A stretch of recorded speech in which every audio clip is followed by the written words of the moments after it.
Suara permintaan surat izin mengemudi, SIM, berlaku seumur hidup muncul lagi. Kali ini dari anggota Komisi 3 DPR, Sarifuddin Suding, saat rapat kerja Komisi 3 DPR RI, bersama Kepala Korps Lalu Lintas, Korlantas, Polri, di Jakarta, Rabu, 4 Desember 2024. Bukan cuma SIM, Sarifuddin juga usul, dokumen surat tanda nomor kendaraan bermotor, STNK, dan tanda nomor kendaraan bermotor, TNKB, alias plat nomor juga berlaku seumur hidup. Saya minta dalam forum ini agar dikaji ulang perpanjangan SIM, STNK, dan TNKB cukup sekali. Jika dia di hadapan Kakor Lantas Polri Aan Suhanan, diberitakan antara. Menurut Sarifuddin, permintaan SIM berlaku seumur hidup, untuk meringankan beban masyarakat, dan mengikuti penerapan hal itu pada Kartu Tanda Penduduk, KTP. KTP itu kan berlaku seumur hidup sekali. SIM juga harus begitu, berlaku seumur hidup, ujar dia lagi. Sarifuddin juga menilai, masyarakat sering mendapat hambatan, saat perpanjangan dokumen kendaraan, seperti STNK, bila dibuat berlaku seumur hidup maka bisa meringankan. Ini selembar SIM ukurannya tidak seberapa, STNK juga tidak seberapa, tetapi biayanya sangat luar biasa, kan begitu? Dan itu dibebankan kepada masyarakat, ucap Sarifuddin. Karena ini hanya untuk kepentingan vendor, Pak, kepentingan pengusaha, bukan untuk mengejar target PNBP, penerimaan negara bukan pajak, tambah dia. Sarifuddin juga bilang, jika terjadi pelanggaran berkendara maka SIM cukup dilubangi sebagai tanda. Setelah mencapai limit tertentu kepemilikannya bisa dicabut. 3 kali dibolongi, sudah tidak perlu lagi, sekian tahun bisa mendapatkan lagi SIM. Jangan ada perpanjangan supaya meringankan masyarakat, dalam kondisi yang sangat susah ini, katanya. Usulan SIM seumur hidup sebelumnya, pernah disampaikan kepada Kapolri Jenderal Polisi Listio Sigit Prabowo, dan mendapatkan respons akan dilakukan evaluasi. Saya minta Pak Kakor Lantas agar dikaji dan diusulkan ulang perpanjangan SIM, STNK, itu cukup sekali, tandas dia. SIM seumur hidup pernah ditolak MK, gugatan masa berlaku SIM selama 5 tahun, dan ingin diberlakukan seumur hidup seperti KTP, pernah diajukan kepada Mahkamah Konstitusi, MK, Mei 2023 oleh warga bernama Arifin Purwanto. Namun gugatan itu ditolak. MK beralasan KTP dan SIM fungsinya berbeda, sehingga masa berlakunya pun lain.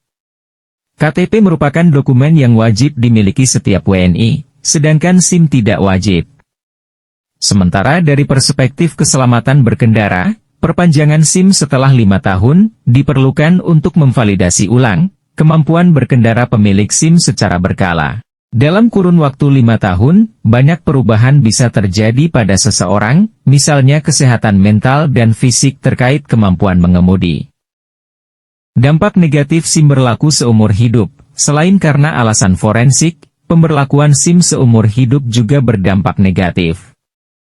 Hal ini diungkapkan oleh pakar transportasi Universitas Negeri Surabaya, UNESA, Profesor Dr. Insinyur Dadang Supriyanto, MT yang menyebut perubahan masa berlaku SIM, dari 5 tahun menjadi seumur hidup, berpotensi menurunkan pengawasan pada pengendara. Jika SIM berlaku seumur hidup, dikhawatirkan berkurangnya faktor pengawasan, karena si pemilik sertifikasi atau SIM ini, secara subjektif juga akan mengalami dinamisasi. Misalkan, bertambahnya usia, faktor kesehatan, dan lain-lain, ujar Profesor Dadang di Surabaya, Kamis, 3 Agustus 2023 lalu. Pihaknya pun menjelaskan bahwa, SIM merupakan sertifikasi dari pengemudi, sehingga melalui prosedur dan tahapan yang berlaku.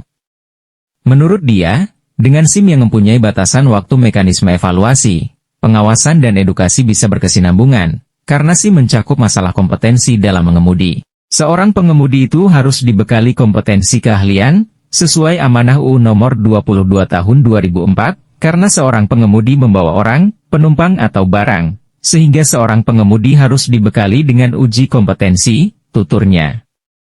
Selain itu, sebelum diterbitkan sertifikasi atau SIM, ada uji tes secara fisik, pengetahuan, tentang rambu dan aturan, karena dalam fundamental angkutan jalan ada 4 pilar, yaitu manusia, sarana, prasarana dan regulasi. Dengan adanya perpanjangan masa aktif SIM, dapat dievaluasi bagaimana kompetensi berkendara pengemudi saban 5 tahunan. Seorang pengemudi kemampuannya harus dievaluasi, sehingga bisa diketahui kemampuannya naik atau turun. Indikasi kemampuan itu bisa dilihat dari persentase pelanggaran yang dilakukan, seperti melanggar batas kecepatan, marka, rambu-rambu yang dilakukan oleh pengemudi, ucapnya. Dosen Hukum Administrasi Universitas Airlangga Surabaya, Bagus Oktavian Abrianto, SHMH juga sepakat jika SIM harus ada jangka waktu.